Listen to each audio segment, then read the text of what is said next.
High বন্ধুরা, আমরা এখন আছি কাপ্তাই লেকের পাশেই সুন্দর একটি ইকো রিসোর্টে। পরিবেশটা খুব সুন্দর, ছোট্ট রিসোর্ট কিন্তু সাজিয়েছে খুব সুন্দর করে। একবারে সন্ধ্যার সময় আমরা রিসোর্টটিতে ঢুকেছি। একবারে এখান থেকে লেকের সুমধুর দৃশ্য পর্যবেক্ষণ করা যায়।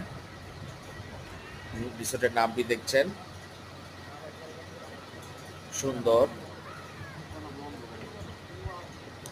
মানে এক কথায় বলতে গেলে অসাধারণ প্রাকৃতিক সৌন্দর্যে ভরা একটি ইকো রিসোর্ট।